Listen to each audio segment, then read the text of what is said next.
where the peace is. My special guest today is Lorraine Weiss. Lorraine is an international teacher and consultant in the field of consciousness and transformation. Her work is a unique synthesis of psychology, spirituality, and non-traditional methods of working with the body and subtle energies. She has an extensive list of private clients and has worked with corporate and academic institutions such as Princeton University, Sonovan Medical Institute, Calvin Klein, and Coach. With her private clients in Europe and across the United States, she facilitates intensives, women's retreats, and workshops to introduce and integrate somatic and spiritual elements into grounded, practical applications for life. I hope you enjoy this conversation. In this conversation, Lorraine shares how we can relax into peace, which is our true nature. The peace we are looking for is not in the right job, partner, health condition, or life circumstances. Lorraine shares how to strengthen this experience of peace in our daily lives and how to live more congruently with what we want to carry out into the world. My hope is that you find valuable information in this conversation that eliminates some of the struggle from your life. My very, very special guest and one of my favorite persons on the entire planet is Lorraine Weiss. And we have traveled the world together and had more journeys and joys than I could list. So she has been a constant in my life since the early 2000s, and a person that I am forever grateful to have had the good fortune to bump into. And so Lorraine is an international teacher of transformation and consciousness. She has basically used her own life and her own journey as her laboratory for expanding consciousness and understanding of, I'll say, of the human experience. She does and has done corporate work with universities, medical systems, major brands like Coach and Calvin Klein. And she, in her work, I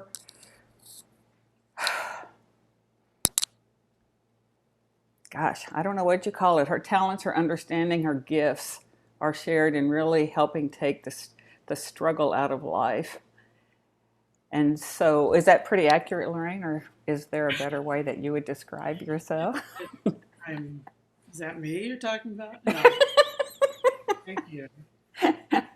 She is the most humble person on the planet. So putting words in her mouth for a bio is probably not what she would choose. But I thank you, Lorraine, for coming to this group of wonderful human beings and sharing what you've seen, what you've experienced, and what you, at this moment, know to be true about the human experience. And I just want to say thank you. Well, thank you, Cherie. I mean, it's mutual, and those of you who know Cherie know what a blessing it is to have Cherie in your life. So, let me see if I can shift this. Sorry. Nope, that didn't work. Okay. So today, what we wanted to talk to, what I approached Lorraine to talk about, is going to where the peace is.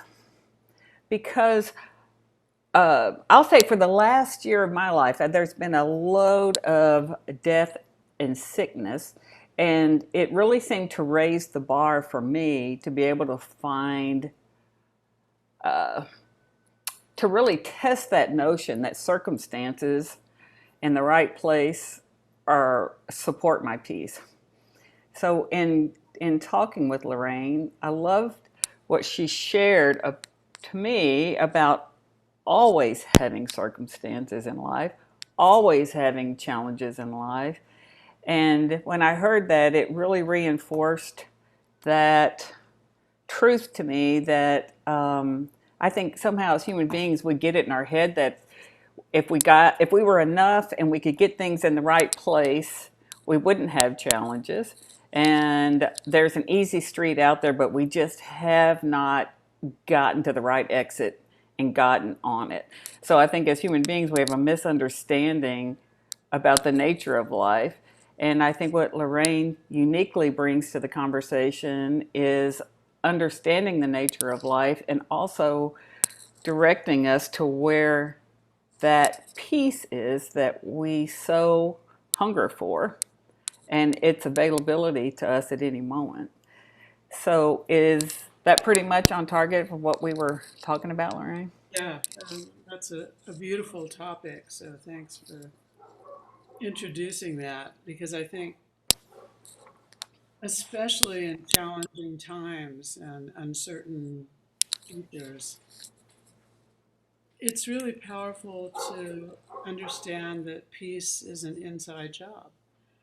And I can speak from my own experience as someone who's been able to create states of very not peacefulness in the most beautiful, peaceful places on the planet. And I guess what I've learned in my own journey is that, well, everything changes. That's a truth that no one can argue with. And that even in the midst of the most challenging circumstances and places, we all have the opportunity to alter our own state, to be able to relax a little bit. I mean, it's funny because we were just talking about the weather. And for me, I can become a victim of the weather, which actually in New Mexico is fairly benign, but I don't like wind. So I can come out of a peaceful state just by kind of arguing with reality or God or however you want to see that, that it shouldn't be windy right now. You know, I'd like to be a lot warmer. And I think when you start to see what takes you out of being in stillness or being a little more calm or being more relaxed, you have the opportunity to kind of reset yourself to a deeper connection with stillness or peace or being present. Because I think the essence of who we are aren't these identities and thoughts and belief systems. But underneath that, when you really start to relax into your body and into your being, you start to feel the deeper truth of who you are, which is stillness, which is peace, which is always available when we take a moment to take a breath and relax and look at the thoughts or even the circumstances. But it's usually the thoughts about those circumstances, like it shouldn't be windy. You know, the wind just is. It's not here to torment me. Although I can spin a story that, that is what's happening. And I don't mean to make light because I know a lot of people are going through um, much more challenging things than just the weather. But I've been able to make myself fairly miserable just by not being at peace with the weather in some form. Like I can't go outside, I can't do this. And so, what if in every moment there's an opportunity to reset, to relax, to take a breath, to settle into yourself in a way that has that peace be available to you? And it's not necessarily a passive state. I was just sort of scanning my bookshelves this morning and a couple books sort of popped out. And I don't even know if I've ever actually read this, but Thich Nhat Hanh, who's a wonderful Buddhist teacher, has a book called Being Peace. And it's almost like you don't even need to read the books, just the title, just to kind of focus on that. It's like, what if we are peace? Or underneath these identities and stories and circumstances, there's an opportunity to be in touch and rest in that peace or love or compassion, or pick any word. It's all, in some way, it's synonymous with a more peaceful state. And it's all an internal state, because you can be like the eye of the hurricane or the center of the cyclone in the midst of circumstances that are chaotic or agitation all around, or people that are not doing well in their circumstances. And you can still have that opportunity to be that emanation of peace, or that emanation of stillness, or that connection to a deeper truth that's bigger than just the identities we are, the circumstances that make up our personalities and egos, and not that they're not needing to be lovingly included. You're not going to get rid of anything. It's more that you're going to access more of yourself, and maybe self with a capital S, a truer self. And to know that that's available in any moment, that you can change the channel from all your thoughts and all your catastrophic thinking or worries or anxiety, and just take a breath and settle into something a little more deeper, a little more in your body, a little more relaxed. I mean, because basically, to break it down to the simplest form, being at peace is about being relaxed with your life and everything in it, and being able to see the okayness of that, or just that this is what is. Can you relax with it? And you don't have too many options. You can either attempt to relax, or stay with the stories, or stay with how unfair it is that it's spring in California and it's windy in New Mexico, or what. And again, that's a very trite example. But for me, it's almost like the little things can tend to take me away from center even more than bigger life-threatening things. So I think to know that how available your own connection to that peace can be in any moment, and definitely how available it is to you, and that we forget, we go away. It doesn't go away. It's the sort of brilliant stillness in the center of our beings, that when you actually relax and focus, take a breath, settle into the body, you're one breath closer to that.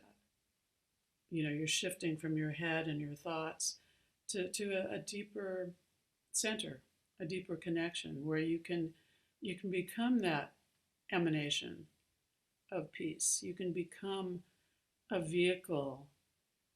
And being peace, it isn't actually a verb, but then again, it's not a passive noun either. I mean, you can think of it as, peace washes the dishes, or peace walks into the supermarket, or peace talks on the telephone to a friend that needs to feel some peace. So it's just knowing, or it's more remembering that that's available to you when you start to feel agitated or disconnected.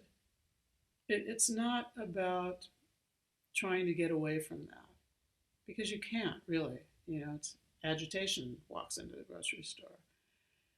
But it's more, can you recenter and connect to that peace, and feel it in your body. Feel it as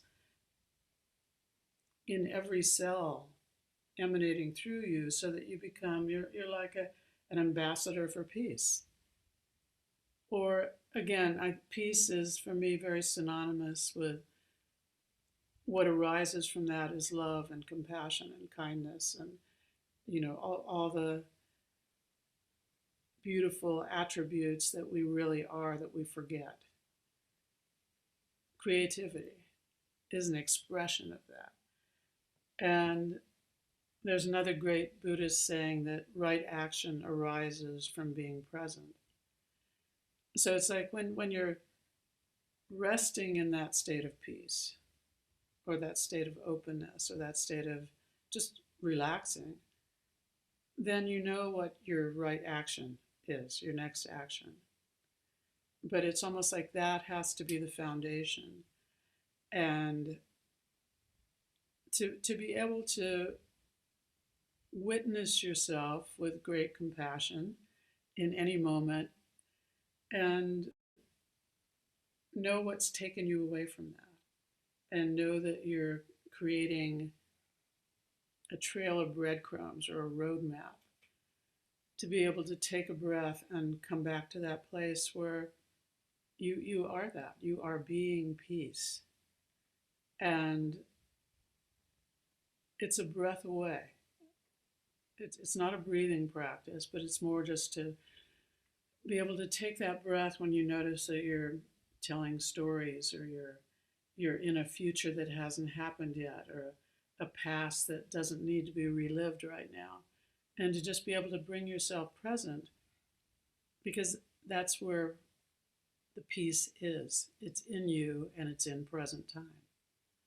And it doesn't mean that there can't be a lot of other things to relax into in present time. Sometimes when you really bring yourself present, you start to notice how tight your body is, or how in your head you are, or how not present you are, or how much agitation there is.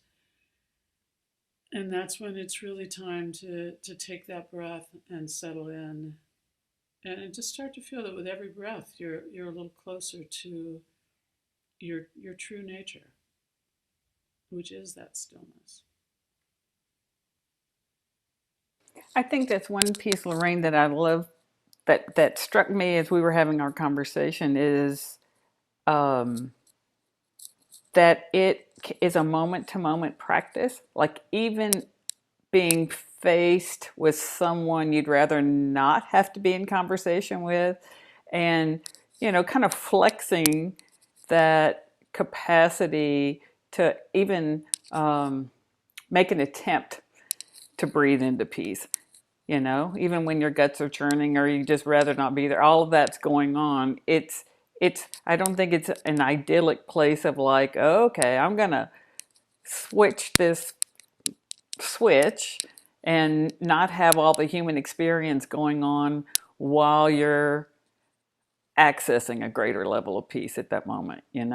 It but to that the way you just that way that it struck me was that it's an ongoing practice throughout the day, that aligning with the nature of life, like you're going to have challenges, you're going to have preferences, you're going to have um, circumstances that you just rather not have. But that's a place to really strengthen, kind of like Pilates in the core, strengthen that capacity to find more peace in all of those situations. Yeah, that's beautiful, Cherie. That's, it can't be separate from your life. It's easy to go to a yoga class, or, you know, sit with your eyes closed with nobody around bothering you. But, 24 hours a day, your practices can't be separate from your life. And like you said, the humanness is going to arise constantly. It's like the saying, the great way is easy for those who have no preferences. Yeah, I mean, I would really love to have even a few less preferences, or, all the time preferences. But since I don't, it's more like, how can I relax with the things that are challenging, when I would prefer something else. And so, I don't even want to count how many times a day that arises. But it starts to be a muscle that you get used to, where it's like, okay, I'm starting to spin a story about how this is not good and it would be better to be doing that, or this shouldn't be that way, or if people weren't like this, then this wouldn't be like this, or why are people, the things that take us away. And so to just be able to witness and not make yourself wrong, and not, I mean, great compassion for these little human selves are necessary always.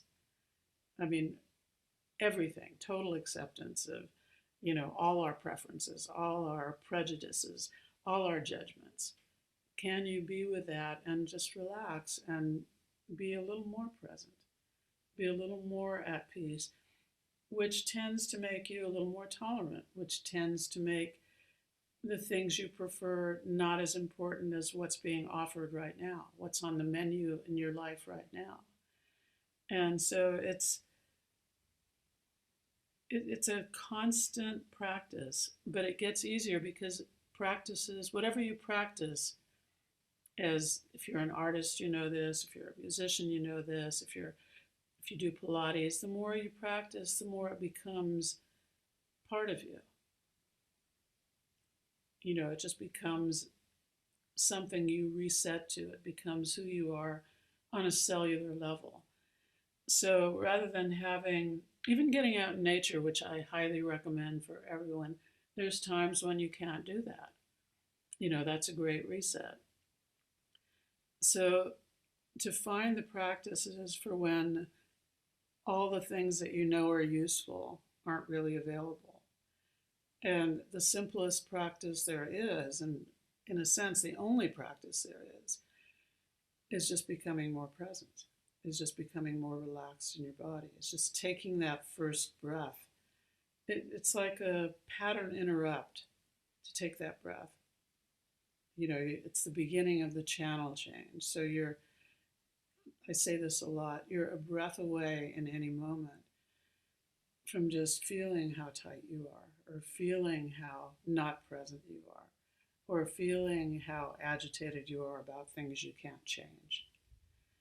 And so I'm all for, any practice, whether it's getting outside, creativity, dancing, singing, music, whatever can bring you joy.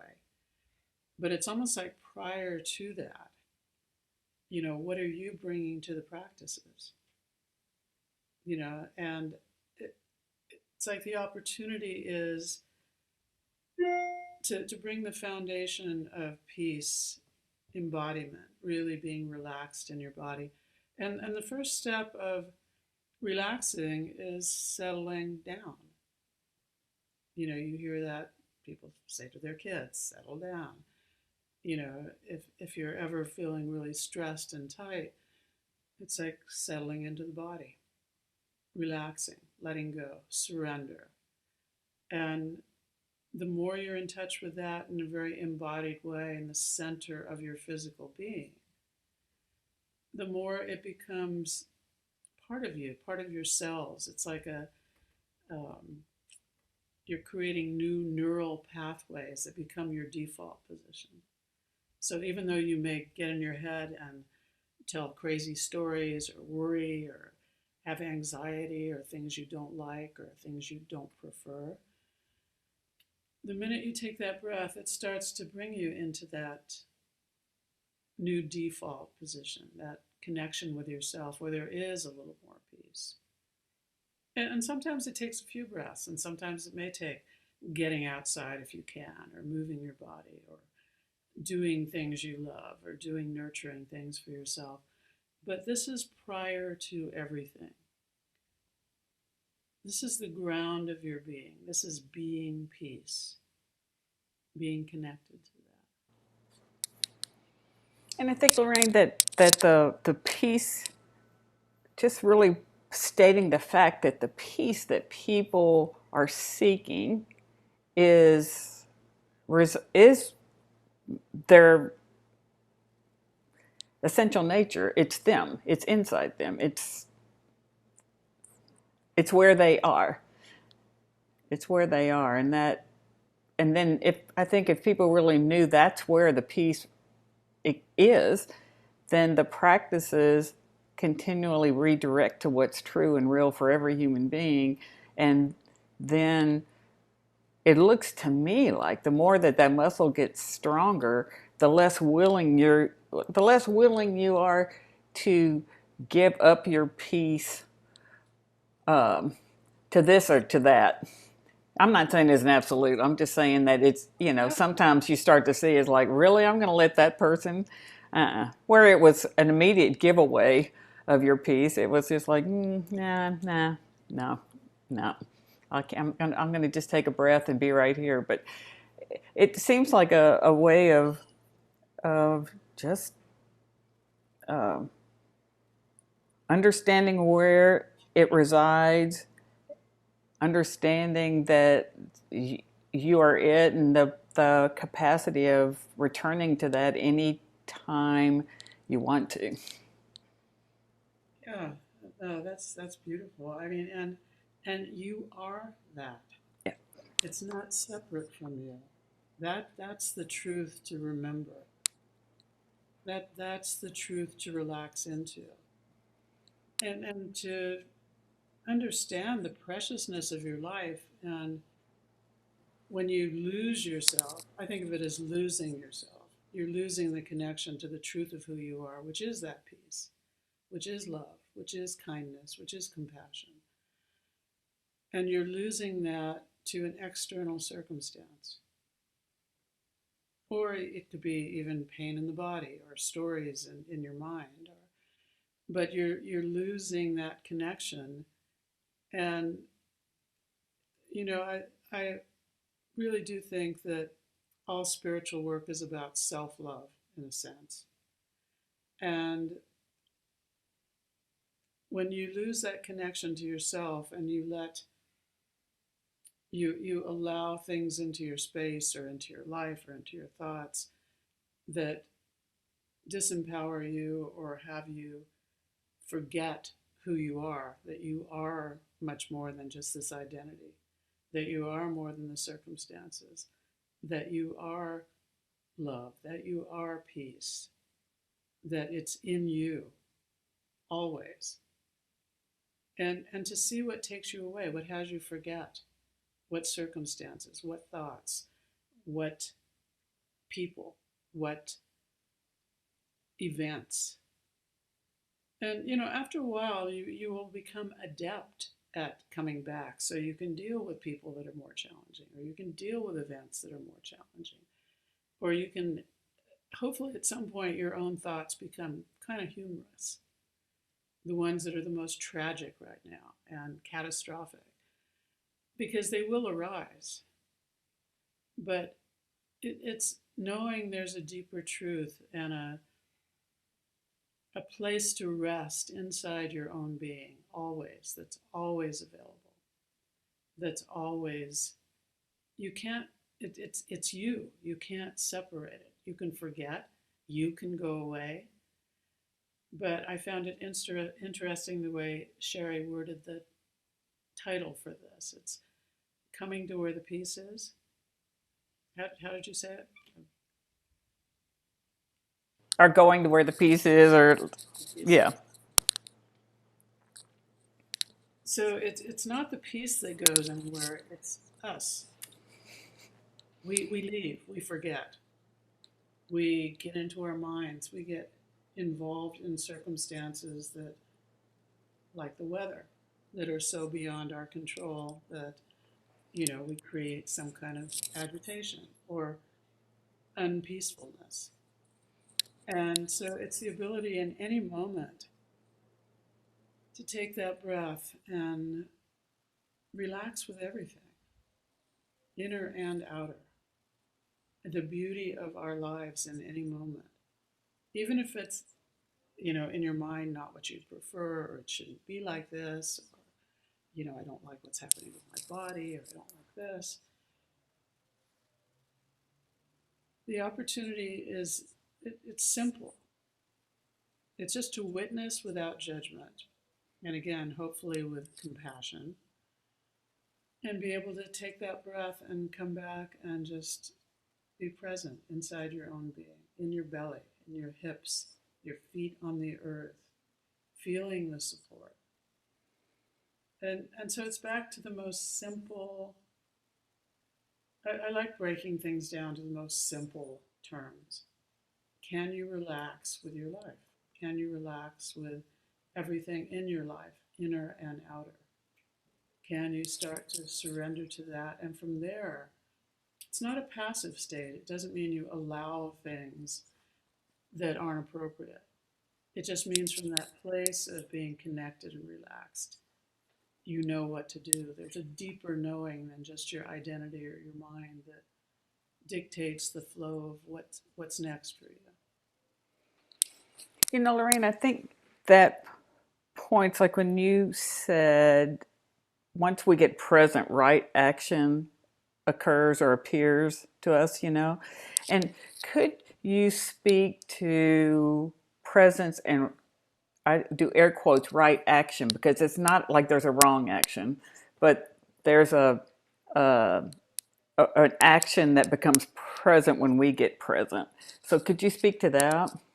That's a great point because I'm sure you'll notice that when something happens and it triggers a response, it's usually, anger gets triggered, or um, I'm going to tell them what I think, or I'm not going to do this, or they can't make me do that, or I don't want to do this, or whatever happens when an automatic, our responses are usually based in the past, an automatic response that isn't a conscious response, whether it's anger or anxiety. So the more you can become present and relax, usually that reaction dissipates. And then there's a knowing that, okay, that I'm glad I didn't write that letter, or I'm glad I didn't say that. And it's more that an action that's closer to who you are, that isn't based on your past or on your fears about the future. It comes from a deeper place. And underneath everything, and I know this sounds simplistic, when you're really present, all your actions come from love or come from compassion, even if it has to be fierce love or fierce compassion. But it's closer to a truth of who you are and why you're here in this life, your intention in this life.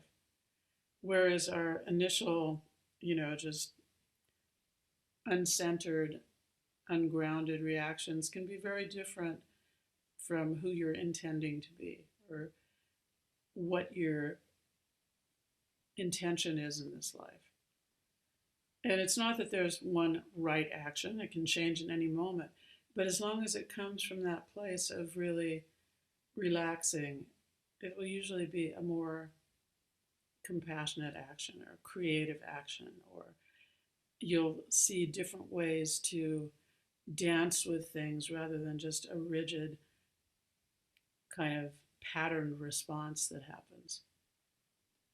Does that make sense? Makes perfect sense to me. I think that tip off for me and what you said about if it's a rigid reaction, to know that it's coming from something from the past or some fear of the future, that that a rigid reaction would be a great tip off that Yeah, just chill for a second. it doesn't feel good.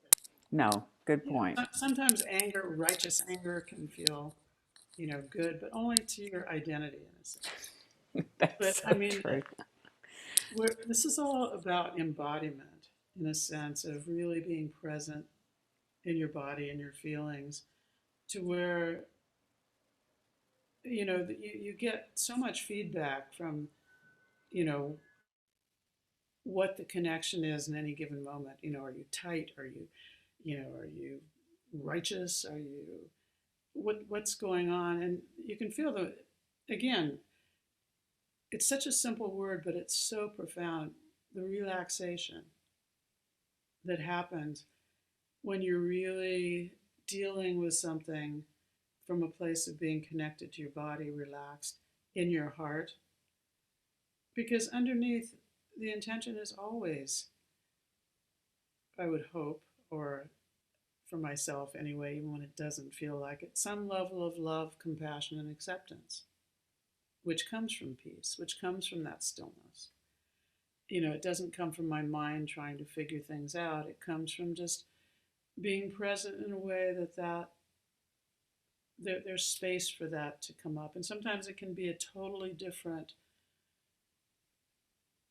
solution or action than you could ever imagine because you're not imagining it. It's coming through you.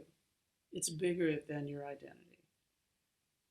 And I think that's creativity is in a sense. That's what it's like we get out of the way enough, we're relaxed enough, we're centered enough to allow something greater to emanate through us.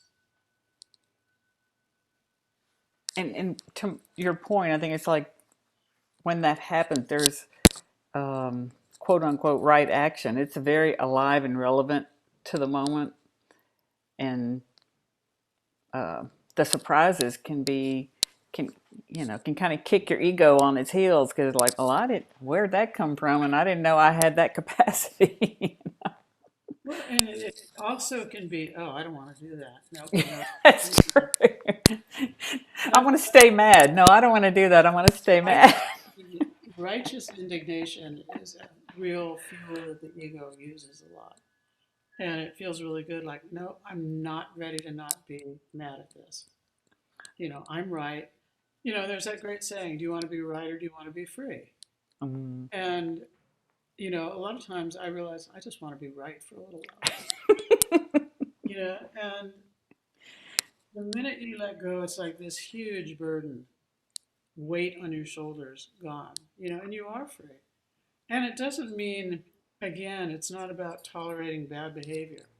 It's not about not being honest, but it's from a different place. It's like righteous indignation isn't that effective. I mean, in some ways, possibly there's places for it, but not in this conversation, you know, with what we're looking at. And I think, yeah, a lot of times the answer will be, or the action or the feeling or the knowing is so much bigger and different than where you started that, it is surprising. And again, sometimes not an easy surprise, because a lot of times it means getting over or getting off of a position that you so have clung to for so long and doesn't really serve you from this deeper place. Because we're all evolving. So this is all, it's like there's no there to get to. It's an ongoing evolution in every moment. And every moment you can surrender to that peace or surrender to that deeper place, there's an opportunity for something so much greater. This is where the magic happens. This is where the flow of life dances through you rather than you trying to force it in some way or organize it or think you know better than it, like with the weather. I love that. So, want to field a couple of questions before we go into the exercise? Sure. Well, Go ahead. I don't know, I wanted to, this jumped out at me this morning. Does anybody know Please. Peace Pilgrim? I think it's always good to have people that inspire you. And so Peace Pilgrim is relatively not that known, but she's she was a 70-year-old school teacher who just decided she was going to get rid of everything and just walk across the country for peace. And she had no money, and she would only sleep when places were offered her, or she'd sleep under a bridge. Could you see this picture? I mean, this is an elderly woman, or not elderly, but anyway. Um, and she was kind of, I mean, a lot of people consider her like an American saint, which, God knows there aren't that many. We need icons. But she literally, she had this blue tunic and it had her toothbrush and a comb, and it said 25,000 miles for peace written on it. She literally just walked back and forth across the United States. And, she trusted people. People would take her home to dinner, take a shower, whatever. But I mean, it's almost like if you think of devoting your life to something, walking for peace, dancing for peace, painting for peace, or love, or compassion. Pick a word. Again, they're in some ways fairly synonymous, but devoting your entire being to that. What a beautiful opportunity to keep remembering. You're being peace. You're being peace in an agitated line at the grocery store. Cherie, I just lost you. Oh, I'm right here. Oh, I'm right here. good. I'm right here. No, but and I love that. And there's you can find a lot about Peace Pilgrim online and also on YouTube. There's a documentary about her life, and she is interviewed and she's truly a phenomenon, if you ask me.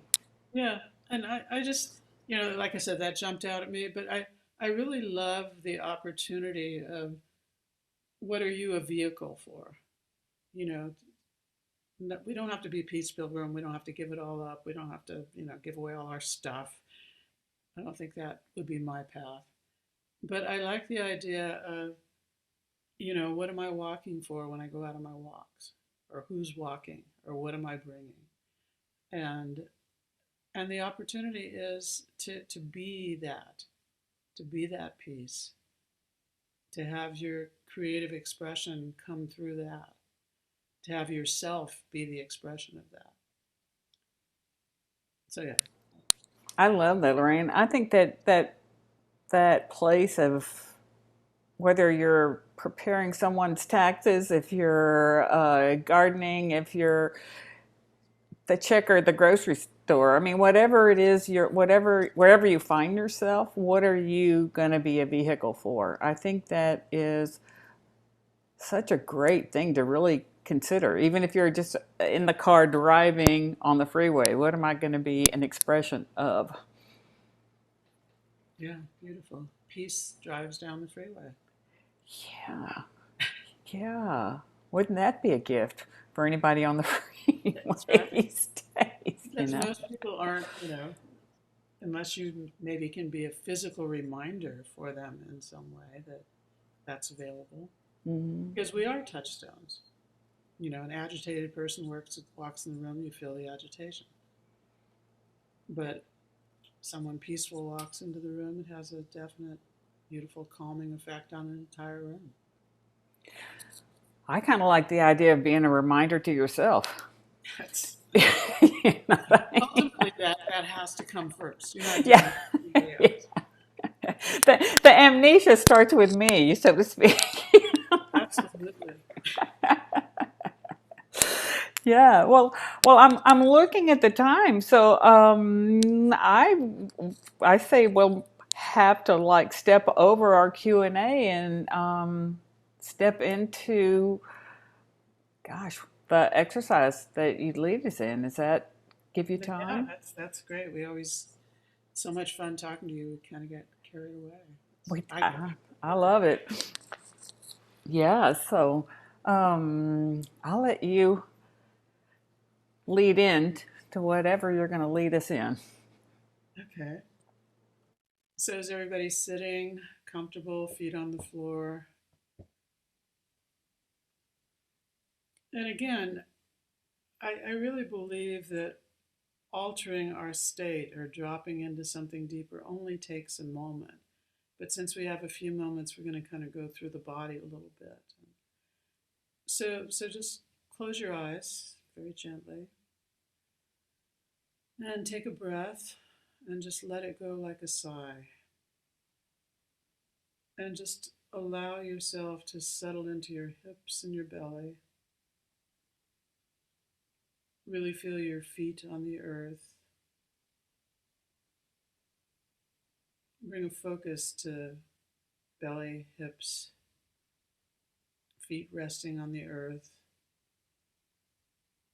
Get a sense of the energy underneath you.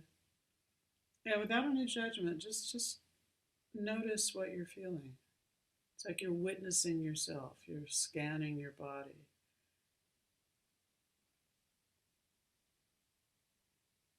Then just take another breath and just see if there's any tension in your shoulders. Let it go and let everything settle down. There's a natural flow that happens with gravity. That if you just relax, bring the focus down, gravity helps you feel the energy in the body. And just feel any tight places.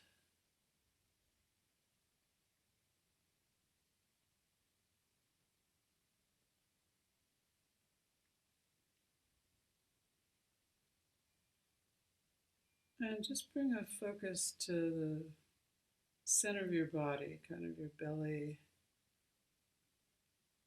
right around your navel point, hips, the whole basin, the whole womb of the body. And that's kind of a place to operate from in the physical body when you're doing any kind of exercise or walking. To just practice, are you grounded in the center of yourself? Are you moving from there? Can you feel your feet on the earth? And just notice, is there a little more stillness now?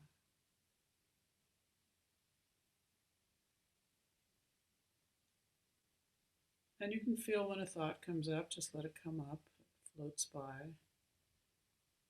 It's only when you leave this center that you can get a little too involved with thoughts. They just come and go.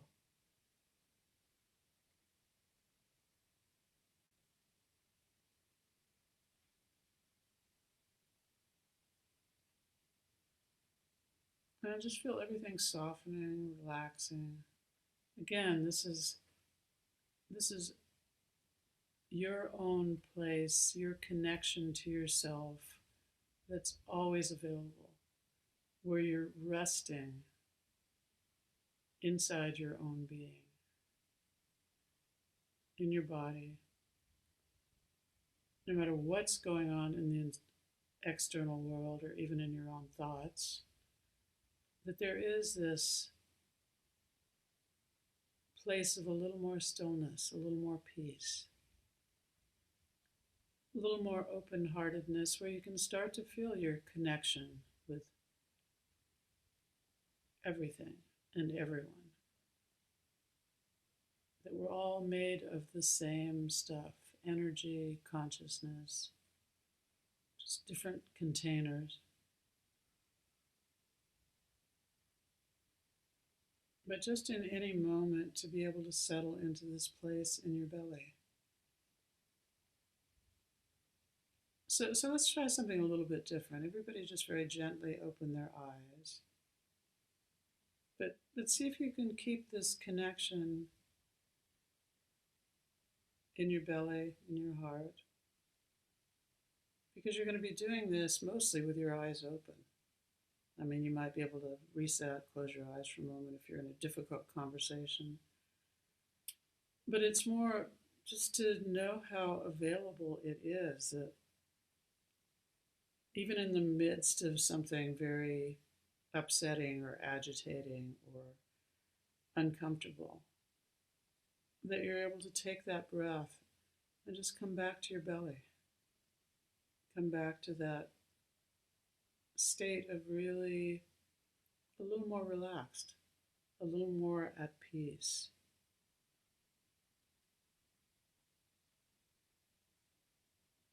And you can close your eyes again if that's more comfortable. But it's more to know that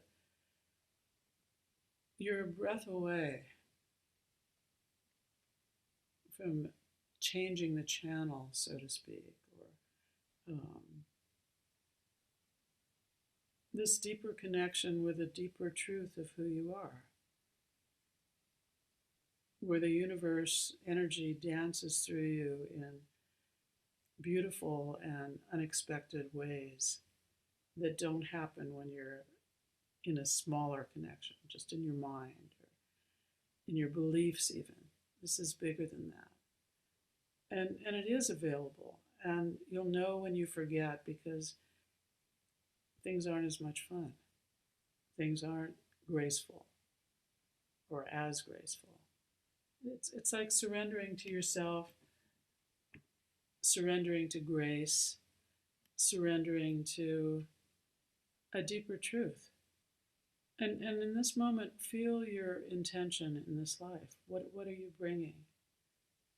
And if it's an intention to bring peace, see how available that is. If it's love, if it's compassion, if it's creativity, if it's kindness, think about being that you are that. That's available to you. And you let life dance through you. You let the energy dance through you. And you become a peace pilgrim or a love pilgrim or a emissary for kindness.